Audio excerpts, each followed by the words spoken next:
So now we've talked about a lot of the present situation, some reasons why people consider buying SUVs instead of sedans. Now let's think about the future. What do you think lies ahead in terms of this trend? Is this just a cyclical short term trend, or is this something that is a fundamental change? There's some argument that this could be a cyclical trend, and people point to cars like the Ford Pinto, the Vega, or how when post-war automotive manufacturing kicked off in the US, they started building all these big cars, big sedans, and essentially, large cars that could take you to these places that were far off and help you do all these things. Cars like the Blazer have been very popular, or I should say an SUV essentially, or the Wrangler has always had a really long tradition, a really long cult following. So some say that sedans are actually the fad, if you will, which is the need of the hour. When there's an energy crisis, or when there's some situation where you can't really afford a big car or afford one of these aspirational vehicles. I somewhat subscribe to that idea, particularly when it comes to the North American market. But what I feel is, with this popularity in SUVs, we have a really interesting or unique opportunity to get people to embrace hybrids and electric cars. You somewhat see that with how manufacturers who are starting to offer electric cars in the US market, giving crossover electric cars like the Kia Niro or the I believe it's Mitsubishi Outlander. Absolutely. It's kind of like a Trojan horse, or like a sugar-coated pill of giving people a bit more eco-friendly version of a vehicle while also maintaining a sporty and rugged exterior. Look at what Ford did. The first mass market electric car they're bringing out is a Mustang inspired crossover. I don't know what they're gonna end up calling it. There's already some sneak previews of the car out there, and it's a typical crossover, but it's an electric crossover, and I think it's gonna do some interesting things to the Ford brand. So yeah, there's definitely an interesting trend that could come out of this.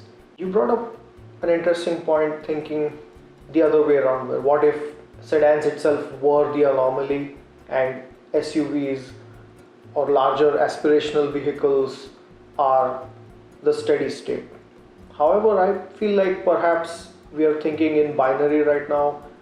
Maybe it's that, as Howard Moskowitz said, there's no perfect pasta sauce, there can only be perfect pasta sauces. So every vehicle occupies its own niche within the space, and that will exist no matter what.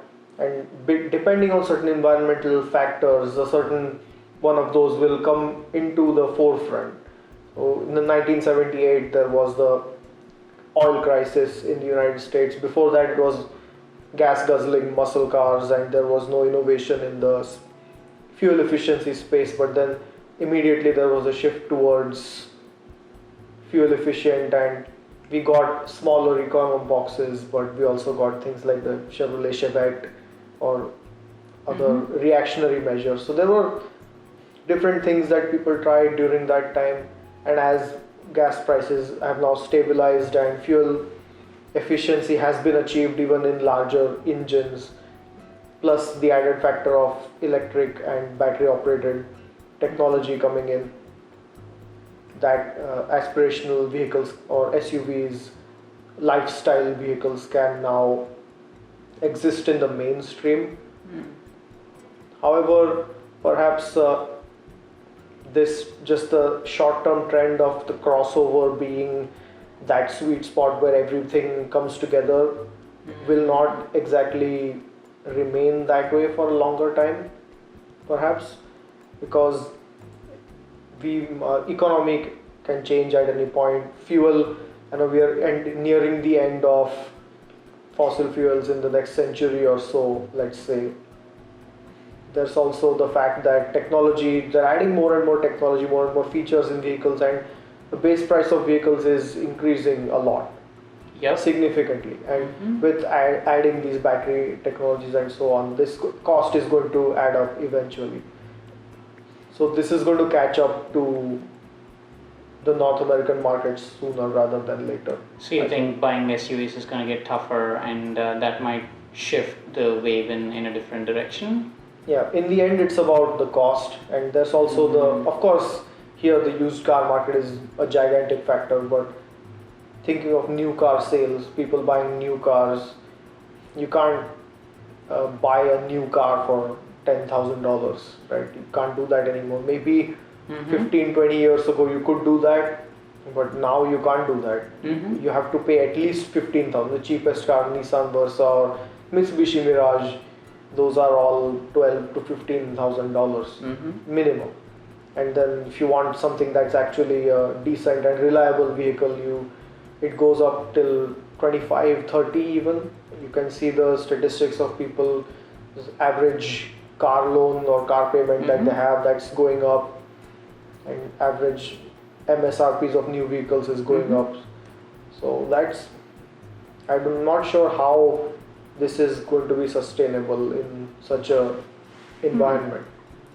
Yeah, I think that's a very interesting point. I like your argument about each of these segments living in their own space and just coming to the surface when the markets or gods, if you will, favor them. I do share the concern that SUVs might get too costly to retain their overarching power over the market, if you will. But I do feel like the constant thread across generations will always be this pursuit of an aspirational vehicle, and it could be potentially influenced by the cultural factors of that particular generation. Like if you were growing up in the 60s or 70s, you probably wanted a Mustang or a Chevette or a muscle car, whereas that's not quite the fad now. In fact, sports cars are not popular anymore. Yeah. But I don't know what it's going to be in 10 years from now. Maybe it's going to be Teslas, or you don't know. Yeah, we may not even have cars that are driven by people. Of course, that's the whole autonomous vehicle thing, which is a whole different ball game. Absolutely, that could give you material for 3 more episodes. Actually, absolutely, yeah. But yeah, this has been a great discussion. It's uncovered a lot of different sides to this whole trend. It's not just that there's the marketing and then there's also I feel safer. It's a bit more than that, and we've uncovered different facets to this and even looked at the future here. So thanks for explaining this whole trend and your thoughts on it. It was very enjoyable talking to you, and it's been a pleasure. Thanks for having me over. And where can they find more if people want to know more or read more of some things that you put out there on the internet? All my everywhere online. I have a website. It's called nomadunplugged.com, and that's the same handle I use everywhere else. The blog is not really up to date, but whenever I get a chance, I post something on there, and most of my other work is also on there. But thanks for having me over. I've always enjoyed your videos, and this is a great way to sit down and chat. Yeah, thank you so much. Pleasure is mine. And thank you everybody for listening, watching, whatever you might be doing right now. Feel free to like this video if you liked it, and if you disliked it, click the thumbs down button 2 times. And as always, goodbye and good night. Hit subscribe.